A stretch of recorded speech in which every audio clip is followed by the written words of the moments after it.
Hi guys, Coach Jess here, or just Jess, a normal person who just loves ultra running. Um, and I'm going to talk about a bunch of things about kind of geared towards Black Hills 100 and all of those race distances. But a lot of this can be, again, information that you can transfer over into pretty much any other ultra you might be eyeing. But again, everything's going to be heavily geared towards Black Hills, but maybe you'll learn something else along the way. A little bit about myself. Jess, I've been running since 2012. Started running because I had to take a VO2 max test on a treadmill for my last course of college, and turned out I liked running. Started with 5K the following year in 2013.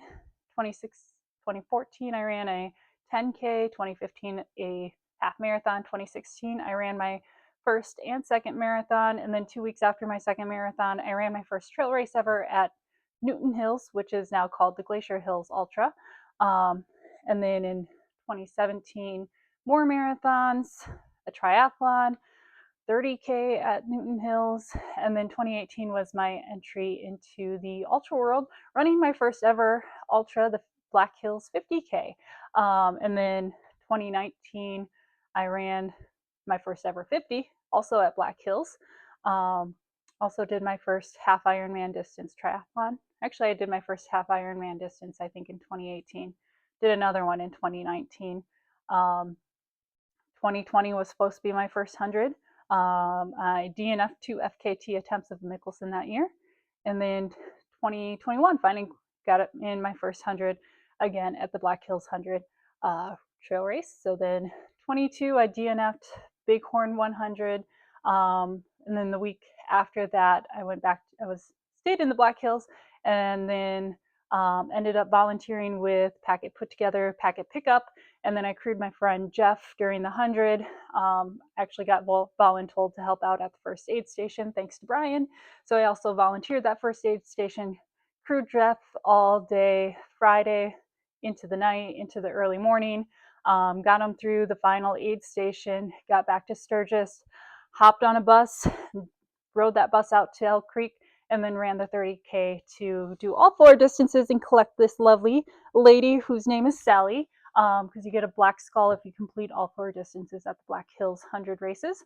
And then 23, finished Bighorn, stayed in the hills again that week, and then I did some, again, more volunteering with the race with Packet Pickup, Packet Put Together, actually be in charge, kind of running that first aid station at Alkali, and then just helping out as needed, and then jumped into pace Charlene for about 15 miles from Silver City back to Nemo.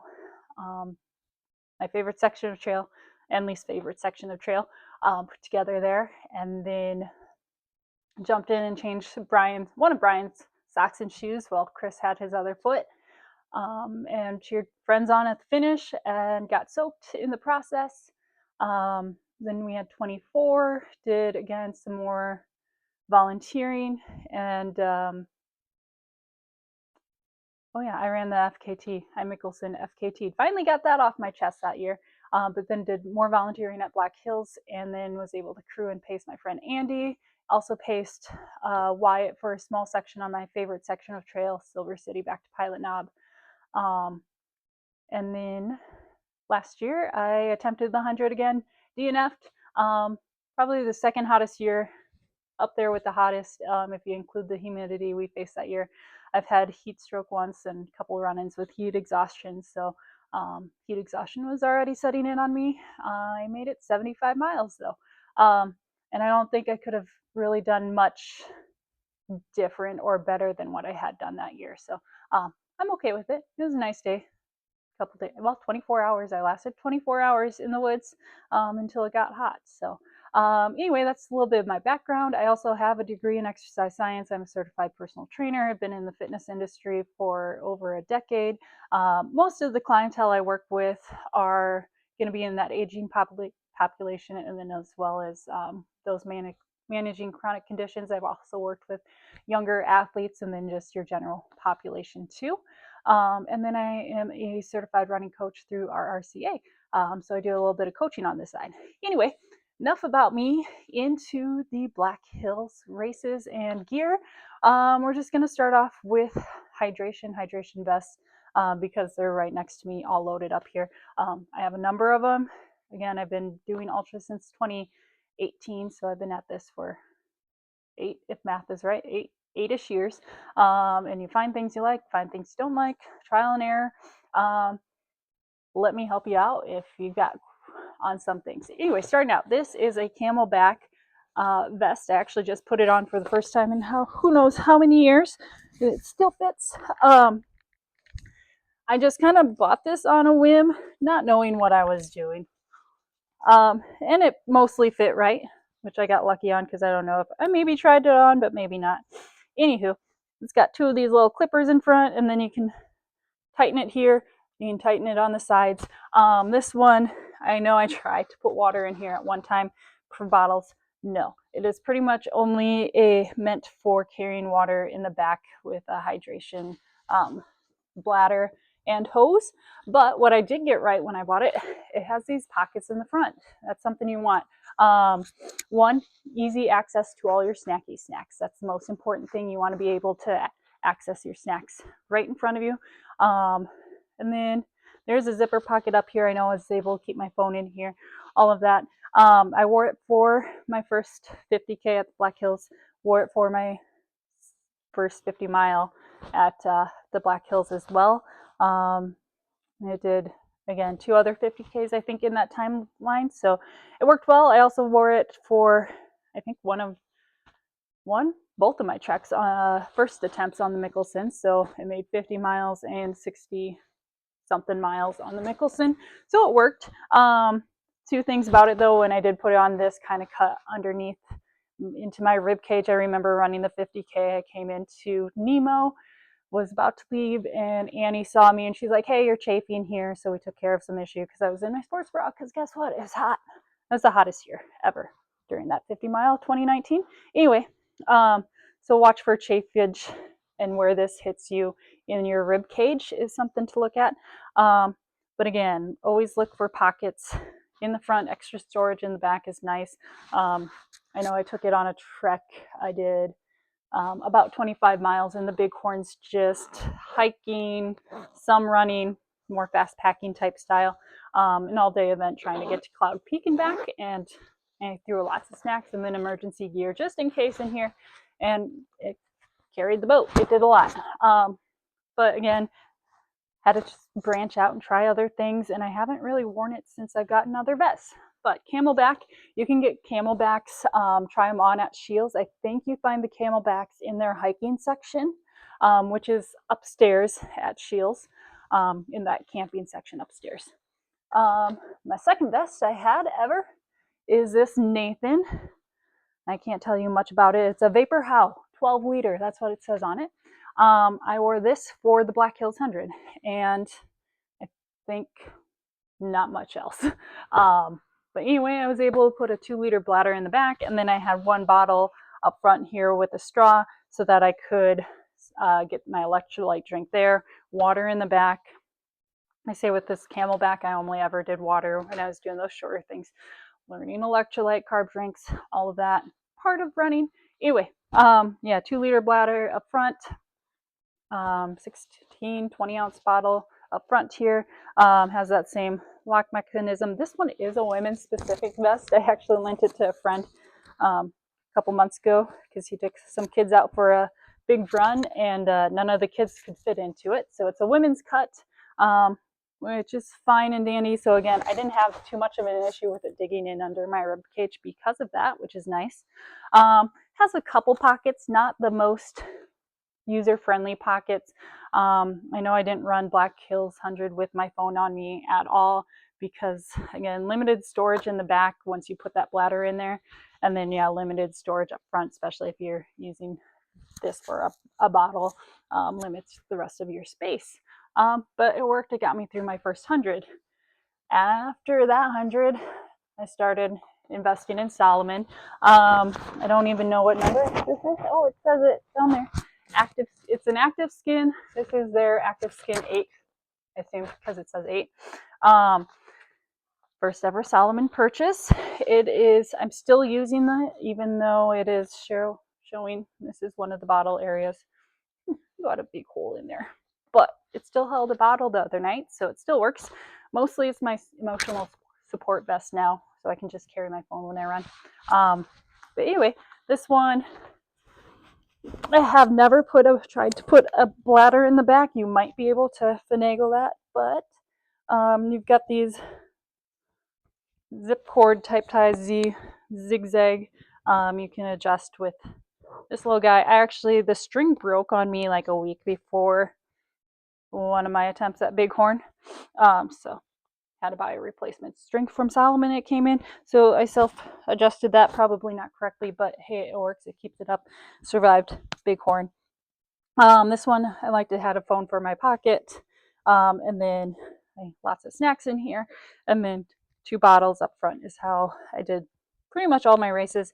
In the back pocket, I know for Bighorn, because we have longer stretches of 13 to 18 miles between major aid stations, I wanted my normal food, so I can't eat and run at the same time. So I wanted my nutrition. So I had a Ziploc baggie in the back here that then asked my pacer to access for me sometimes during the run, because I couldn't fit everything in the front pockets here.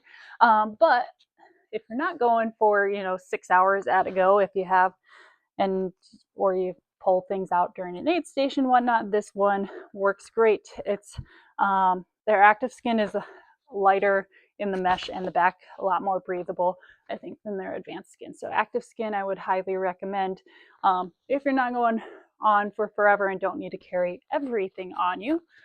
Great option.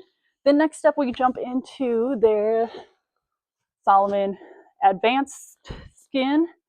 I think I bought this one in end of 22. I don't know. And everything's wearing off of it. It doesn't even tell me what it is. I know it's an Active Skin. I don't know what number, how much it holds, whatnot. But I have attempted Cowboy in this. It's gone through a number of hundreds, 100Ks. Can fit a 2-liter bladder in here easily. I think I took that out. I have some other stuff in here, but yeah, 2-liter bladder in the back is an option. You have the 2 water bottles up front is also an option. Has that same zip cord tie. This one has a zipper pocket on either side, which is highly nice. Again, I'll throw like a phone in one, and then I can throw, I call it my goodies bags, in another Ziploc pocket. Keep my chapstick handy as well. Sunscreen if you're going out long too. It has this little trash bag, which is just an annoying thing. I just put all my trash in my pockets. But I like that this is your front pocket, and then it goes on into your side here. And this side keeps going all the way, I have it upside down now, in the back, and reaches through to the other side. So it's all connected. But then the entry point really is on the sides when you have it on. For the most part, I've always been able to access pretty much anything. You got to get a little bit flexible sometimes, digging in there, reaching for things. If you have a pacer, that's what they're for, help you dig things out. But yeah, you can store a crap ton of stuff in this bag, make it accessible, and you have room in the back here to throw more things in. So when you're doing something larger, like a 200, and need to carry maybe an extra jacket or outer layer of clothing or something on you, you have that storage room in the Advanced Skin. So highly recommend the Advanced Skin. I also decided I needed another vest last year, so I got another Advanced Skin. I'm not going to recommend this one. So this one's the Advanced Skin 12, and as all companies do, they think they have to improve things that don't need improvement. If it's not broke, don't fix it, because it's not the same. What I don't like is the whole side pockets. So maybe I can show you. If I put it on, the side pocket back here is smaller, if I can find it, smaller, and it's farther back. The first time I tried to throw something back there was just like my gloves on a chill run. My gloves came out twice right away. So it didn't hold my gloves, And I don't want to throw my snacks back there and lose them either. So I haven't used that side pocket really for anything other than the battery for my lights, which I'll get to later, have stuck back there.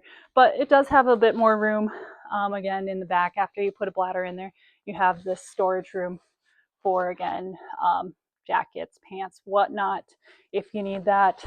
It does have more pockets, again, 2 zippers and storage space than the active skin. So that's nice. One thing I didn't mention though, the advanced skin, because you have this extra storage space is just what I'm going to call it. It does tend to be a little bit warmer than an active skin. So again, if you don't need that storage space to carry a shit ton of stuff, I'd go with an active skin. Active skin's a little lighter and faster, in my opinion. Anyway, so that's my 2 cents on hydration packs. We can go into a little bit of belts. I haven't tried out a whole lot of belts. I'm not really loving some of them. This is just a cheapo brand I got off of Amazon. You can read whatever brand that is. Semi, it fits good, and then it just feels tight. It rides up in weird spots. Part of that might be just because I'm a woman and I have hips, and then I have a smaller waist, and I don't think things are designed right for us sometimes. Anyway, I tried this one out because I didn't want to spend money if I didn't like it. And if I did like it, I'd probably go up to something better like the Naked belts. But it kind of worked. Didn't really ever put a water bottle in there to carry, but did put my phone always in the back pocket and had some snacks on the side pockets. And I just carry a water bottle in my hand. So it kind of works. An option. Again, I like to try something cheap before I'm actually going to spend money on things. Didn't really love this one. So wore it a little bit last summer, and that was about it. But then I found this guy on sale at Scheels a couple weeks ago, and I ran 3 hours yesterday, 3 hours last week in it. Been trying it out just on my solo short little runs too, just to make sure I like the fit, and love it. Just strap it on and then put it on so this sits right above my butt really. And it's what I like. It's got the adjustable. It's adjustable, so I can tighten it or I can loosen it. So then, if my stomach feels tight, unlike this guy, you're just stuck with what you got. I can loosen and adjust this. Yesterday for my run, I was going to run 2 hours and circle back to my car. So I had my phone in this front pocket. In the back pocket here, I was able to fit a full, 16 ounce water bottle, as well as I had my applesauce, and then I had a Huma and baby food pouch in there. So I had 3 snacky snacks easily sitting in there, along with my water bottle and my phone. Could have probably thrown in another, gel or something like that too, if need be. This was an Osprey. Again, I found it on sale for $22 at Scheels. So for $22, I'm like, heck yeah, I'll try it. Loving it so far. I think I'll take it on the Mick. It might be a little bit warmer, again, in that backside area. But what I like about having a waist belt type thing is less stress on the shoulders. You can move a little bit more naturally through your arm swings and whatnot. Whereas this can get tight on your traps, make you hunch, lean forward, not breathing as deep, all of that stuff. So efficiency wise, maybe a belt if you can carry everything you need. Thing is with Black Hills, just to keep things simple, everything is about 7.5 miles apart for aid stations. Just figure it out. 7.5 miles, which, hey, just going out running here in Sioux Falls, 7.5 miles really probably ain't gonna take most of us more than, an hour and a half. But this is the Black Hills. You're going 107 miles, 50 miles. Those aid stations are gonna take longer than an hour and a half to get to. At first it might be an hour and a half or 2 hours, but then it can spread into a little longer than that. And you're gonna want to make sure you have water because it's been hot for how many years, or you get rained on too. so then it makes it harder. But anyway, you want water. How much water depends on the person. Some people can get by with just drinking 8 ounces an hour, which is not enough in my opinion, which would be half of this. So this essentially could take somebody 2 hours. I did that yesterday, but yesterday was also like 30 degrees, so I wasn't sweating a whole lot. Generally, I would go through one of these an hour, so 16 ounces of water an hour. So you want to be able to carry at least 2 16ers on you is going to be my suggestion for Black Hills. And even then you might run out because, again, certain times it gets hotter, you move slower, whatnot. At least carry 32 ounces of water on you. Please do that. So find a way that you can comfortably carry 32 ounces. But speaking of water bottles, this is one that's come in the Salomon vest recently, which is good. I know the ones, this isn't the exact brand, this is just something I bought for extra water bottle, but the original Salomon bottles used to be like this.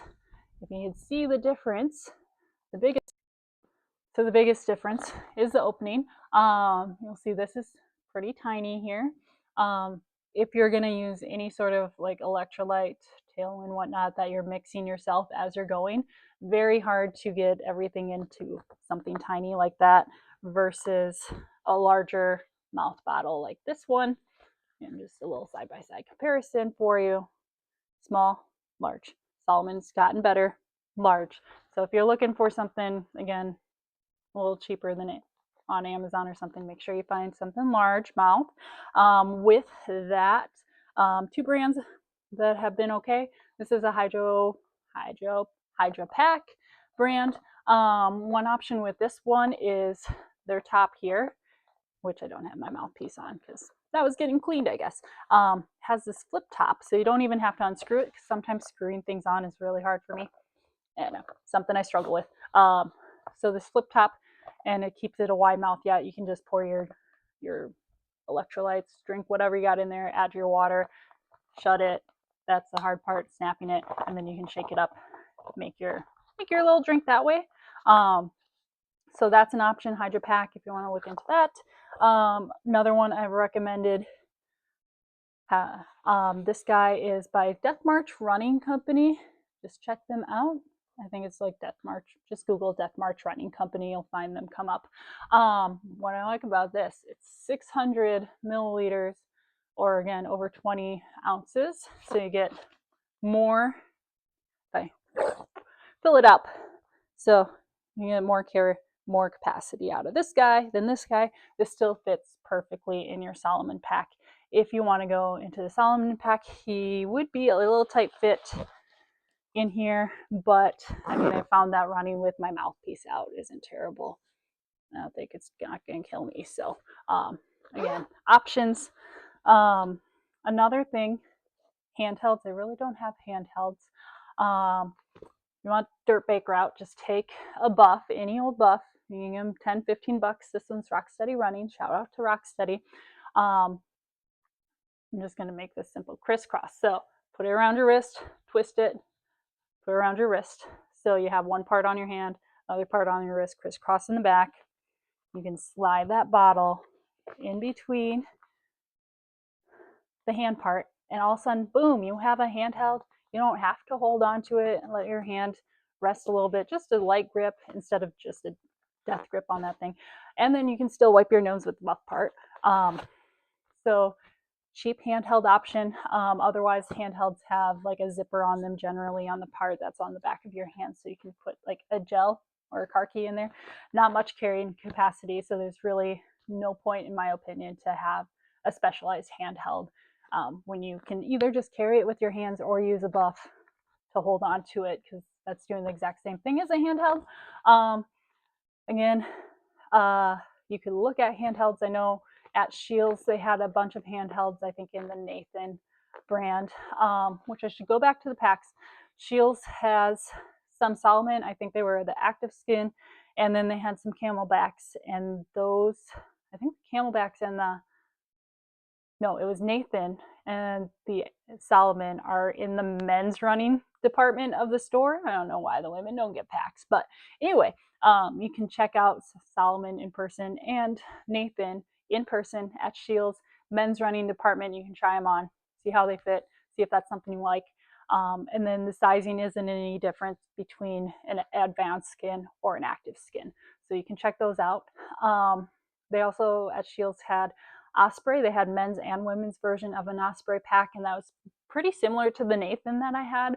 And then they also had the Camelbacks, and the Osprey and the Camelbacks were upstairs in the hiking camping division. So a couple of things to check out there. And again, the water, like a water bottle, they had those again in the men's running part of the store. So a couple things that you can check out in person if you want to.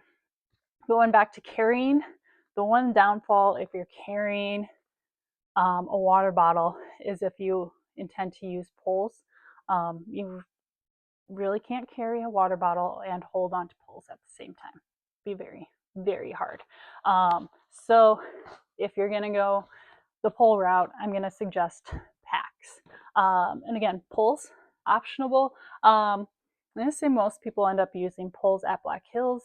Maybe not if you're, Jeff Pratt or something like that, but I'll go into the pole talk next. So what to look for in a pole. And I learned a lot of this at the outdoor, the outdoor store, Great Outdoor Store in Sioux Falls. That's the one place I thought, hey, they might have poles. They do. They have poles at Shields as well. They didn't have great selections at either places, but at least you could look at them. I ended up getting these on Amazon, but things I was taught to look for: handle, a cork handle instead of a plastic handle. It's a lot more ergonomically friendly for your hand than a plastic one. And it kind of molds to your hand eventually versus the plastic one just kind of eats away at your hand. 2, storing ability. You want the zigzag poles, the Z poles, I guess is what they called. So, they're apart in 3 pieces with a cord. You just straighten them out, shoot the telescope down, pull it out till the thingy clicks, and ta-da, I have one long pole. They're adjustable to a point. I'm not going to change my pole because it's my baby and it's set up perfectly for me, but I could unscrew this, telescope it a little more or less depending on how much length I need. Height wise, I'm going to say refer to Google for about what length of a pole you need for your height. Again, they're adjustable to a point. I think I can raise lower it probably 3 to 5 inches. But when you're holding that pole, what you want is your elbow. If the pole is touching even ground, you're standing on even ground, you want your elbow at least a 90-degree bend. You maybe go slightly more. Anything less, you're going to start hunching over when you're using those poles, causing some back issues. So at least a 90-degree bend in those elbows when the pole's right next to you on flat ground. Again, you can go up a little bit more if that's more comfortable for you, but do not go any lower than a 90-degree bend. And when you Google length of poles, again, that's going to all be based on kind of your height and where your elbow should sit. And they take that into consideration. Again, I just went with something cheap because that's how I roll. Try something out. If I love it, then I'll spend more money on it if I need something a little better. But these have worked. I bought these in 2019 for Hitchcock when I was doing the 101K for the first time. And I've used them for every single thing since. And they were less than $50 on Amazon. So it is, what even is it? It's Trekology. Trekology Z. Check them out on Amazon. Again, cork handle, Z pole. They've done the Hitchcock 101K with me for 6 years now, taken me through the back half of Black Hills, taken me 167 miles at Bighorn. Who knows how many training runs they've gone on me, and they're lasting less than $50 if you don't want to break the bank on poles. If you have the money to spend and want something nice on poles, I'm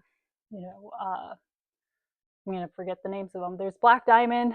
I forgot to mention this. This is aluminum. So aluminum's a lighter weight metal. The gold standard is obviously a carbon fiber. Those things are fancy. Those things cost more money. So either aluminum will save you some money. Carbon fiber is going to be even lighter than this, which this is fine for me. I've got muscles. I can carry a pole. But yeah, options, carbon fiber, aluminum.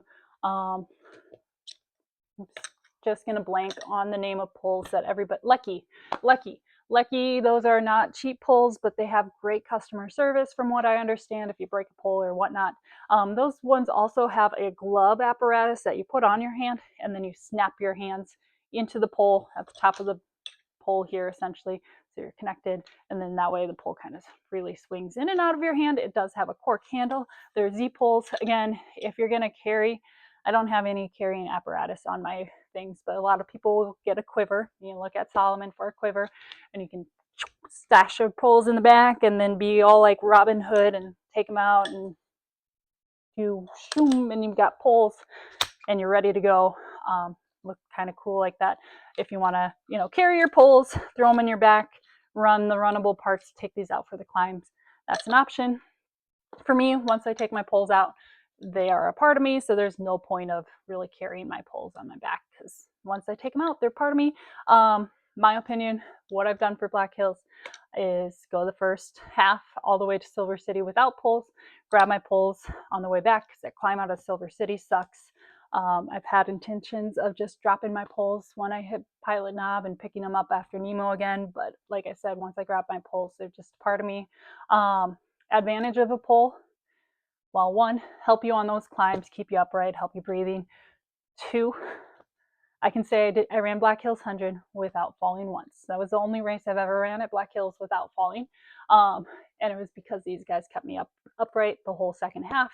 How many times you trip and stumble over those stupid rocks? There's a lot of rocks. You'll notice that on your way back. There's more rocks on your way back than there are on your way out.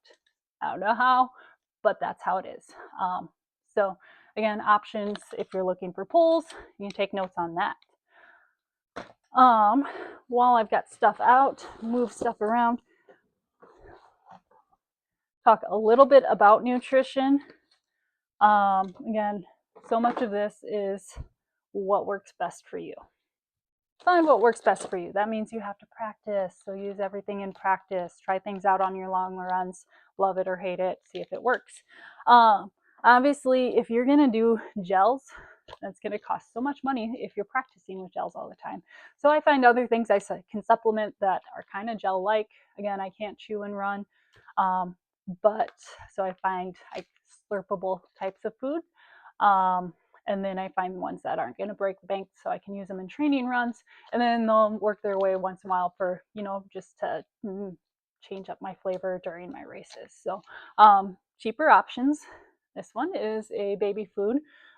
Picked this up at Aldi. I think it was like less than about 80 cents per packet. It's about 70 calories, so not a whole lot of calories, but for less than $1, again, works to take this. For me, another option, applesauce, squeezable applesauces. Again, this one's probably 60 calories. When you buy a big pack, they come out to less than $1 per thing of these two. And then one thing I can manage to chew sometimes is a Rice Krispie bar. So if I buy a big box of those, again, these are 90 calories, so something to try out. What I do spend money on when I get gels, I have two that I have finally found that are working for me. I used to do Spring Energy, but then Spring, you done bad. You messed up. And I love their awesome sauce, but then they were false advertising their amount of calories. Anyway, thanks to Jeff, found this. This is Huma Chia Energy. Most of the Huma products have chia seeds in them, which I cannot do that texture. Again, I'm a picky person, so I can't do the texture of the chia seeds, but this one doesn't have the chia seed texture to it, so I can do it, and it tastes a whole lot like the awesome sauces. It's got 40 grams of carbs, 160 calories. You want to read some stuff there if you can, if it's not backwards. So yeah, try these out. Used them at Hitchcock this year, and they are going into my rep tour. So I'm so glad to have these back. Something like this, high calorie. Again, when it comes to you, you got to figure out what works best for you. What I'm going to recommend, again, I don't have a degree in nutrition, but I do know a little something about the human body with exercise science, kinesiology, all of that. Nutrition wise, you want to take at least 200 to 300 calories an hour. You know, a lot of people are pushing 100 grams of carbs, which is like 400 calories an hour. That's a lot. Depends on how much energy you're expending. And that again just depends on the size of the person, how fast you're moving, all of that. I'm not super fast, so I don't think I need 400 calories an hour. 2 to 3 is kind of what I found in my sweet spot. So I'll do something higher calorie like this, say at the top of the hour. And then at the half hour, I'll do something a little less. So something about 100 calories or less, like the applesauce or the Rice Krispie bar or this, at every half hour. So eat something every half hour. That is because like glucose spikes and all of that. When you take something in, takes a little bit, but it'll come. Your blood sugar is going to go up, and then it's going to start dropping down again. And the longer you go without, it's just going to drop, and you get closer and closer to that bonk. So you don't want to bonk. You don't want to bonk and then eat something. You want to eat something before you bonk, so you can keep that blood glucose more like a nice little wave instead of deep mountains and valleys, because then you're just not doing yourself right. That's my 2 cents. Again, something high calorie at the top of the hour, lower calorie at the bottom of the hour. Again, find what works for you, how many calories you need. And again, if you're like me and can't chew, baby food, applesauce. My other high calorie, and I don't have any on hand, I need to order some, Precision Energy. They'll have kind of something like the Huma packet here. That is, gosh, I'm going to forget if they come in 100 calorie, something like this with 100 calories, but then they also have a bigger pouch about this size with a twist top that has like 303 something calories in it. So I'll get those bigger pouches, and I'm not going to take 300 calories in one go, but it has a twist top, so I'll eat about half of this, that 300 calorie snack at the top of the hour, put the twist back on, throw it in my bag, and then, you know, at the top of the next hour or so, I'll take that out, and that'll be my snack again. Again, find what works for you, play with things. Other things with that is hydration wise, I've done a lot of straight water recently. Gonna try go back to Tailwind. We'll see how that treats me. It's up to the person. Tailwind has calories in it, usually about 200 calories per bottle like this. Scratch is a little less on the calories, has some electrolytes. I prefer to mostly get my electrolytes just from a salt tab.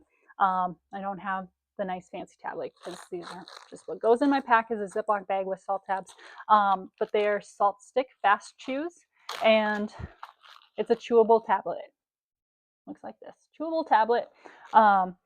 And these, I'm gonna say, are far better than just taking like a salt tab pill, because these work instantly, almost instantly, because they're a soft chew. Once it hits your mouth, you're already starting to get it into your system when it's in your mouth and dissolving in your mouth. So it acts a whole lot faster than having to put that pill into your stomach and your stomach break apart the capsule that the pill is in. These work instantly as soon as they hit your mouth. So your cramps, whatnot, start to go away within 5, 10, 15 minutes. And there's lots of flavors for these. I've got, who knows, probably 3 different flavors in here. So like a watermelon, mango, lime, who knows what I'm gonna get when I pull it out. It's a surprise. But yeah, this is one that usually goes into one of my little pockets. The other, I say, fun bag I keep on me in front is this guy. We've got some Lifesavers, so when stomach starts to go sour, peppermint's always good for that, so I got peppermint Lifesavers. I have the pink is my Pepto-Bismol tabs for, again, stomach or other issues. I also have an Imodium tablet in here for, again, fun stuff. And then I have all these little half caffeine pills. So caffeine pills come in about 200 milligrams.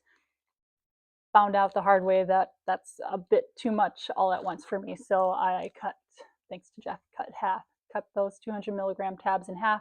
So about 100 milligrams of caffeine. Again, that's not something really you can play with your running, but you can kind of experiment during your race. Hopefully you don't overdo like I did in one shot. But what I found works for me is 100 milligrams. I'll start taking those maybe 2 in the morning is the earliest, 1 or 2 in the morning. Usually, sometimes depends on the race, I can hold it off until about 4, 5, or 6 in the morning. But then, yeah, one of those every 90 minutes to 2 hours as needed. Again, that's what works for me. Lots of trial and error. Find what works best for you. Some people try to get their caffeine in through food, pop. I will say pop has never done anything for me caffeine wise. Like I can chug a can before bed and I'll be fine. So everybody's different. I also keep something like this on me in the back of my packs when I'm running. I call it my little emergency kit thing. I think I made Brian carry something like this at Cowboy, and it ended up helping him out with some blister issues. So what's in here is, first up, I have an emergency poncho. You've been at Black Hills in the recent years, that might not be a bad idea. Emergency poncho. I also have an emergency blanket. Again, just in case shit goes down.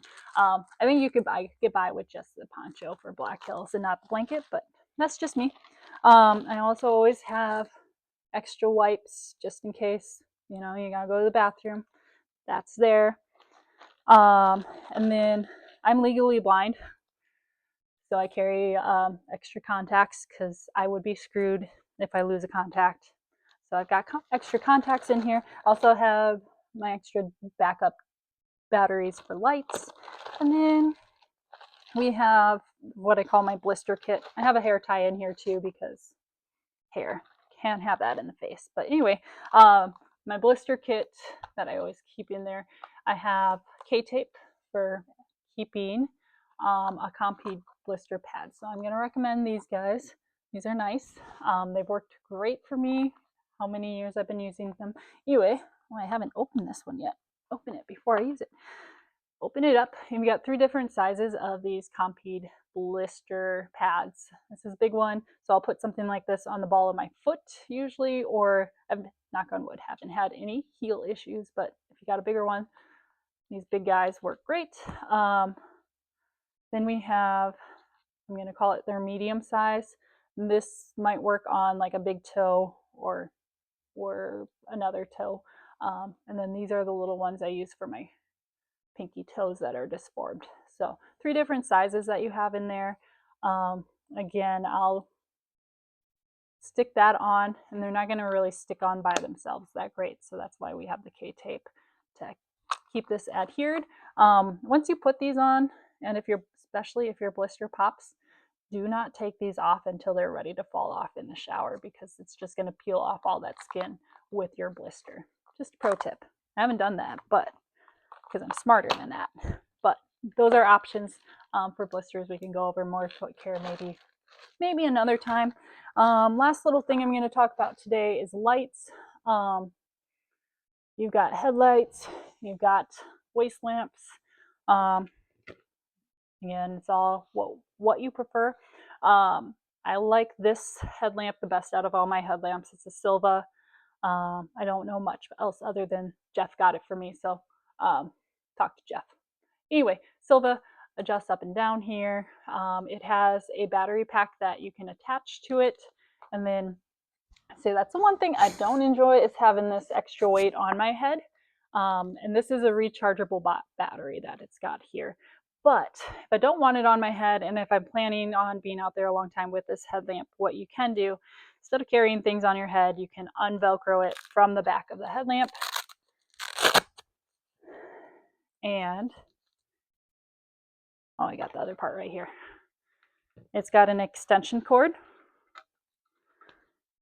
And you can just unsnap here, snap here. Extension cord. And then you've got your headlamp on you. on your head. It's got a little thingy here to keep that light in place so the cord's not in your face. And then you can just throw the extension cord either in the back of your pack or in the front of it, or like in a waist belt.